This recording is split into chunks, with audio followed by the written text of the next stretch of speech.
Gunshots ripped through the air before the wedding guests could finish screaming. Crystal glasses exploded. Chairs toppled. A man in a black suit lunged forward, shielding the groom as bullets tore through white drapes meant to symbolize purity. The bride did not scream. She did not flinch. Kang Dae-jung moved on instinct, dragging his new wife down behind the marble altar as his men returned fire. His jaw was clenched, eyes cold, calculating exits even as chaos erupted around them. "Stay down," he ordered sharply. The bride looked at him instead. "Your left," she said calmly. He turned just as a gunman emerged from behind a pillar. Dae-jung shot him before the man could pull the trigger. When silence finally fell, bodies littered the floor. Blood stained the white aisle. Dae-jung exhaled slowly and turned to his wife. She was still composed. Even though her dress was torn at the hem, her hands were steady, not shaking, and she wasn't crying. That was when he knew. This marriage was already a mistake. Hours later, long after police sirens faded and the remaining guests were dismissed, Dae-jung stood in his private suite overlooking Seoul's skyline. He loosened his tie, irritation simmering beneath his skin. The attack had been anticipated. The timing hadn't. His wife stood by the window, watching the city like she belonged to it. "This marriage means nothing," he said flatly. "You are here to serve a purpose. Nothing more." She turned slowly. Her face was beautiful, yes, but it was her eyes that rattled him. Her eyes were calm, observant, with no sign of fear. "Then we agree," she replied. "I didn't come here for romance." That answer annoyed him more than fear ever would have. "You will follow my rules," he continued. "Separate rooms. No questions. No interference in my affairs." She nodded once. "Understood." Too easily. He studied her. Most women would be crying right now. "I'm not most women." He scoffed. Clearly. Silence stretched between them. "What is your name?" he asked suddenly. "Nichi. No surname." "Interesting. You will address me as Chairman Kang in public," he said. "And Dae-jung in private." "Noted." He turned away, dismissing her. "We leave for the honeymoon tomorrow. Appearances must be maintained." "I'll be ready." Again. Too easy. The private jet hummed through the sky the next morning. Dae-jung reviewed files on his tablet while Nichi sat across from him, eyes closed, hands folded neatly in her lap. "You're unusually quiet," he said without looking up. "I was told not to ask questions." He glanced at her. "You're observant." "I had to be." That answer lingered uncomfortably. The resort was secluded. Private. Secure. A place where powerful men went to disappear, not relax. His men swept the area thoroughly before allowing them inside. As staff bowed deeply, Nichi scanned the surroundings, not with awe, but with precision. Exits. Sightlines. Security cameras. "You notice things," Dae-jung remarked. "Habit." "From what life?" She met his gaze. "One that required it." Dinner was silent. He ate methodically. She barely touched her food. "You're not hungry?" "I am." "Then eat." She lifted her fork. "I prefer to stay light." "For what?" She smiled faintly. "You never know." That night, he slept lightly, instinct sharpened. At exactly 2:17 a.m., he heard movement in the hallway. He rose, gun in hand, opening his door silently. Nichi stood barefoot near the corridor window, phone pressed to her ear, speaking softly. In Korean. Fluent. Perfect. "No mistakes," she murmured. "He suspects nothing. Proceed as planned." Dae-jung stepped forward. "Who are you talking to?" She didn't jump or panic, but ended the call calmly and turned to face him. "You understand Korean," he said slowly. "Yes. You told my people you didn't." "I told them I wasn't fluent." "You lied." "I omitted." He stared at her, anger tightening his chest. "You will not deceive me again."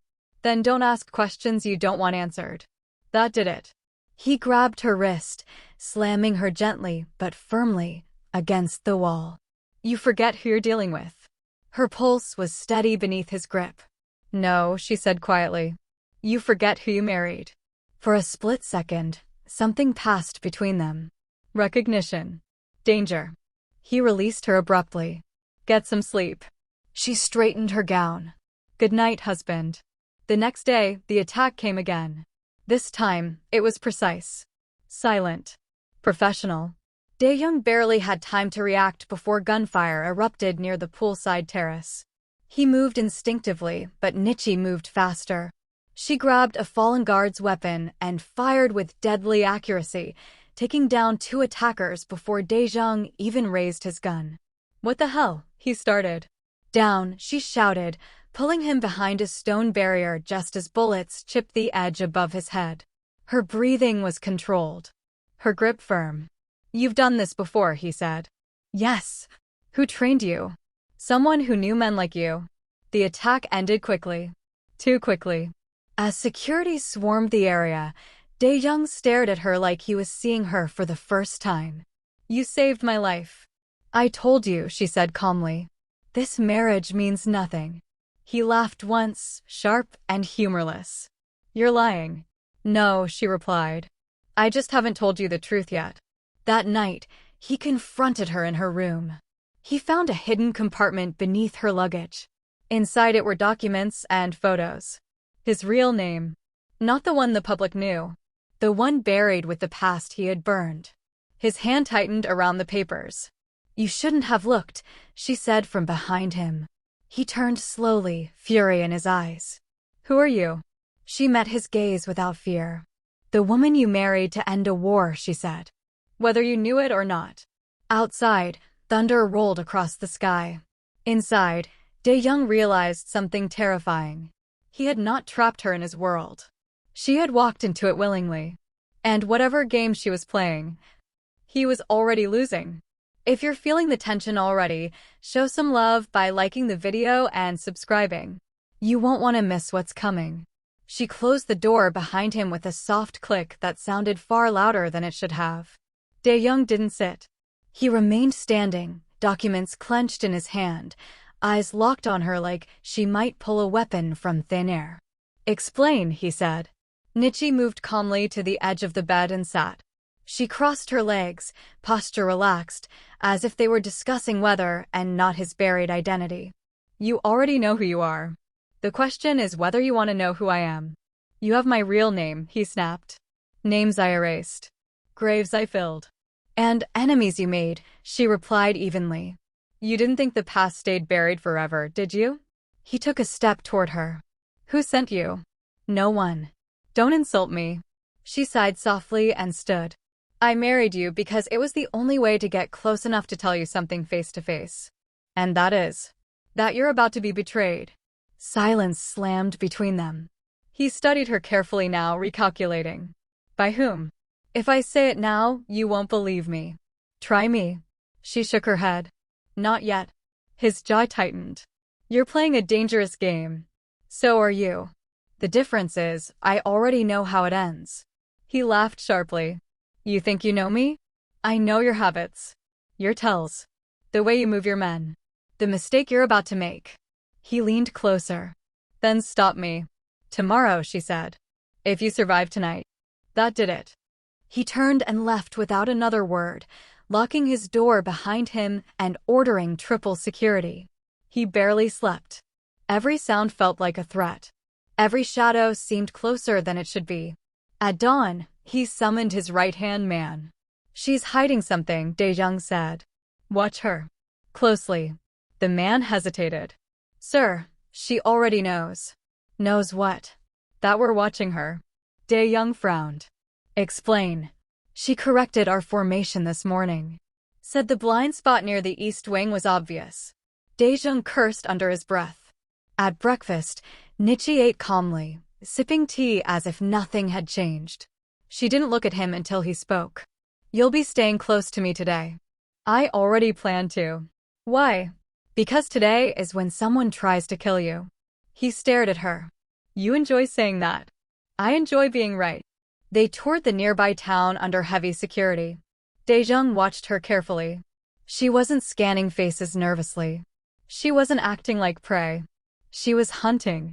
As they entered a quiet boutique, Nichi's hand brushed his wrist. Gun, she murmured. Before he could react, she shoved him sideways as a shot blasted the display window behind them. Chaos erupted. Shoppers screamed. His men drew weapons. Nichi had already disarmed one attacker and slammed him into a rack. "You were saying," she said breathlessly. Daejong's heart pounded, not from fear, but from something else entirely. Back at the resort, he pulled her into a private room and slammed the door. "You knew," he said. "You knew exactly when." "Yes." "Who is it?" She met his gaze. "Someone you trust." He stepped back. "You're lying." "I wish I were." He paced, anger warring with doubt. "Give me a name." "After tonight," she said quietly. "When you're ready to hear it." That night, the truth came faster than either of them expected. An explosion rocked the West Wing just after midnight. Alarms blared. Daejong reached for his gun, but Nichi was already moving. "This way," she shouted, dragging him through a service corridor. They barely escaped as flames swallowed the hallway behind them. His men regrouped outside, shouting updates. "She was right," someone said. "They knew our layout." Daejong looked at Nichi, chest heaving. "Now." She didn't hesitate. "Your brother." The world tilted. "No," he said immediately. "Impossible." "He's been leaking information for months," she continued. "He believes you've grown careless. Weak." "That's a lie." "He's meeting his contact at dawn." Daejong stared at the floor, memories colliding violently. Blood. Loyalty. Family. "Why tell me?" he asked finally. "Why not finish whatever mission you came with?" Her voice softened. "Because you weren't supposed to fall for me." He looked up sharply. "Fall?" "I wasn't supposed to hesitate," she continued. "But I did." Something broke in his expression. "You said this marriage meant nothing," she added quietly. "I believed you." The confession hung between them, fragile and dangerous. At dawn, they stood together, overlooking the cliffs where the meeting would take place. Daejong watched his brother approach from a distance. "This ends now," he said. Nichi nodded. "However you choose." As the confrontation unfolded, guns drawn and truths exposed, Daejong felt something shift inside him. Power wasn't control. It was trust. When it was over, his brother lay restrained, screaming accusations into the wind. Daejong turned away, chest heavy. Nichi touched his arm. "I'm sorry." He covered her hand with his own. "You saved me." "No," she said softly. "You chose yourself." Later, alone in the quiet aftermath, he asked the question he'd been avoiding. "What happens now?" She met his gaze. "Now you decide whether this marriage still means nothing." He didn't answer. Not yet. But for the first time, he didn't walk away. Daejong didn't sleep that night.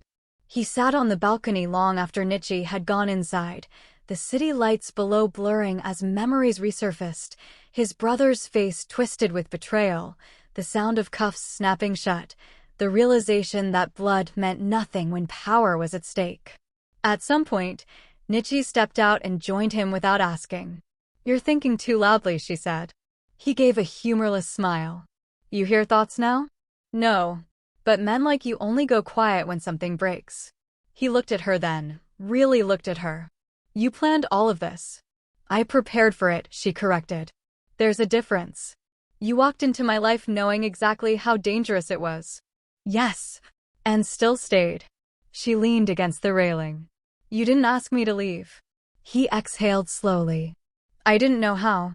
That honesty surprised them both. The next days were a blur of restructuring, interrogations, and silent power shifts. Daejong moved with ruthless efficiency, dismantling the weak links his brother had infected. Nichi stayed at his side, not as a guest, but as an equal. She advised, strategized, and warned him before problems surfaced. His men noticed. "She doesn't walk like a wife," one whispered.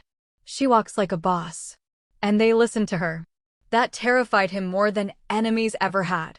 One evening, after a particularly brutal negotiation, Daejong returned to find Nichi alone in the living area, staring at her phone. "Bad news?" he asked. She locked the screen. "It depends." He poured himself a drink. "Start talking." "My presence here has been noticed," she said. By people who won't stay quiet. Who trained you? He asked again. I deserve that much. She hesitated, then nodded. My father. The word hit harder than expected. He wasn't mafia, she continued. He was intelligence. The kind governments deny exist. He was killed during one of your syndicate's expansions. Daejung stiffened. I didn't. I know, she said softly. It wasn't your order. But it was your empire. Silence settled, heavy and raw. I married you to look you in the eyes, she admitted. To decide whether you were the monster they said you were. And, he asked quietly. She met his gaze. You're worse. He almost laughed. But you're also capable of change, she added. That's what scared me. He stepped closer. Why? Because it made killing you impossible. The words hung between them, sharp and vulnerable. You were supposed to kill me, he said. Yes. And now? She swallowed. Now I don't know who I'd be without you. That was the moment something irrevocable shifted. Not love. Something darker. Deeper. Dependence. The next attack came without warning. A convoy ambush. Explosions. Screams. Daejung was dragged from a burning vehicle, blood streaming from his temple. Nichi fought like a woman possessed, firing until her weapon clicked empty. She knelt beside him, hands shaking for the first time since he'd met her. Stay with me, she whispered. Don't you dare die. He forced his eyes open. You sound worried. Shut up, she snapped, pressing her forehead to his. I didn't come this far to lose you now. He smiled faintly before losing consciousness. When he woke, she was there. Eyes red. Jaw tight. You scared me, she said immediately. I thought this marriage meant nothing, he murmured. She laughed bitterly. Don't do that. Don't what? Don't pretend you don't feel it too. He reached for her hand. I don't know how to stop. Neither do I. Recovery was slow and painful, but during those nights, something fragile grew between them, shared silences, whispered confessions, hands finding comfort in the dark. He learned she hated thunder. She learned he hated being alone. They argued. Often. You don't get to risk yourself like that, she snapped one night. I'm not weak, he shot back. You're human. The word unsettled him more than any insult. One night, as rain lashed against the windows, she finally told him everything, her training, her orders, the moment she chose to disobey. I was supposed to deliver your location, she said. After the honeymoon. And you didn't. I erased the file. Why? She looked at him then, eyes fierce and afraid. Because you looked at me like I mattered. The next morning, war came to his doorstep. An alliance of rival syndicates, united by fear of what Daejung was becoming with her. Gunfire tore through the compound. His men fell. Walls burned. At one point, Nichi was dragged away in the chaos. Daejung lost control. He tore through the battlefield like a man with nothing left to lose, screaming her name until his throat burned. When he found her, cornered and bleeding but unbroken, something inside him snapped. This ends now, he said. They fought back to back, bloodied and relentless. When the last enemy fell, the silence was deafening. Daejung dropped to his knees, pulling her into his arms. I meant it, he said hoarsely. When I said this marriage meant nothing. She laughed weakly. You're terrible at lies. He pressed his forehead to hers. Stay. She didn't answer immediately. Outside, sirens wailed. The world closed in. If I stay, she said slowly, there's no going back. Good, he replied. I burned the past already. She studied him, searching for doubt, but found none. Then she kissed him, not gently, not sweetly, but like a promise forged in fire. And somewhere between the ruins of his empire and the wreckage of her mission, they chose each other. Not out of love, but out of war. And as danger draws closer, remember to like the video and subscribe to stay with us till the end. Morning came quietly, almost mockingly peaceful after the night of blood and fire. Daejung stood at the broken window, watching smoke lift from the compound below. Crews were already cleaning up. Bodies removed. Evidence erased. The world resetting itself the way it always did around powerful men. Behind him, Nichi sat on the edge of the bed, her arm bandaged, her expression unreadable. "You should have left," he said without turning. "So should you," she replied. He faced her. "They'll keep coming." "I know. And, if you stay, you become a target." She tilted her head. "I already am." He walked toward her slowly, stopping just out of reach. "You were trained to destroy men like me." "Yes. And now?" "Now I'm choosing one." The words settled deep in his chest. "You don't choose halfway," he said. "There's no escape from this life." She stood, stepping into his space. "I didn't ask for escape." Silence pressed in. Heavy. Final. He reached up, brushing his thumb lightly against her jaw, as if confirming she was real. "Then listen carefully. If you stay as my wife. Not a shield. Not a weapon I hide behind. An equal." Her breath caught. "That's dangerous." "So is loving a man like me." She smiled faintly. "You're assuming love." He didn't deny it. They returned to Seoul under lockdown. News outlets spun stories of attempted kidnappings and security breaches, never touching the truth. The underworld, however, knew exactly what had happened. Kang Dae-jung had survived betrayal. And he hadn't done it alone. At the first council meeting, whispers followed Nichi as she entered beside him. She didn't bow, didn't avert her gaze. When a senior member scoffed, Dae-jung's voice cut through the room. "Address her properly." A pause. Then, reluctantly, Madam Kong. The shift was immediate. Later that night, alone in his office, Nichi studied the city from behind bulletproof glass. "You didn't have to do that," she said. "Yes, I did." "You're painting a target on me." He stepped behind her. "Anyone who aims at you answers to me." She turned. "That's not protection. That's possession." He met her gaze steadily. "No, it's commitment."